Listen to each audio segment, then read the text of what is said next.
ना तो आजकल एगो एक्सीडेंटल कपड़ा आ रहा है, मतलब फाटल चिटल रहा।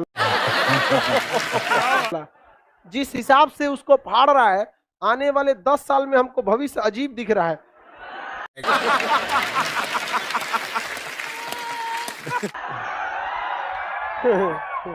तो है गाइज, आज जो हम आप सभी के लिए ड्यूट करने वाले हैं खान सर का वीडियो है। तो आप लोग इस वीडियो को पूरा अंत तक जरूर देखें, बहुत ही मज़ा आने वाला है। तो चलिए बिना देरी किए स्टार्ट करता हूँ। जिस क्रमिक विकास से वो फाड़ते जा रहा है, पहले घुटना से नीचे फाड़ता था, अब धीरे धीरे उसको ऊपर फाड़ना चालू है।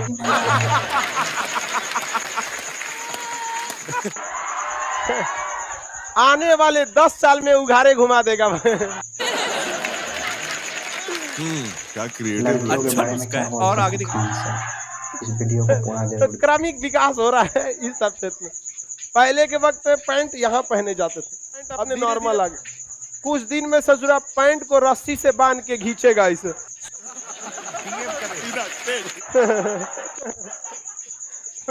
पैंट जमीन पे रहेगा, रस्सी से बांध के खींचेगा उसको।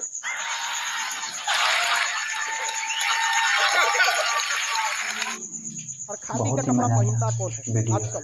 पैंट शर्ट कौन पहन रहा है? आप लोग को जब वीडियो जरा सा भी अच्छी लगी तो चैनल को सब्सक्राइब उसको ज्यादातर लोग पहनते हैं। तो लोग आजकल ब्रांडेड कपड़े पहन रहे हैं। तब महात्मा गांधी ने कहा कि भाई खादी के कपड़े महंगे हैं, कोई दिक्कत नहीं, आप खादी के कपड़े ही पहनिए। अगर महंगे हैं तो मैं वचन देता हूं कि आज के बाद मैं आधा ही कपड़ा पहनूंगा।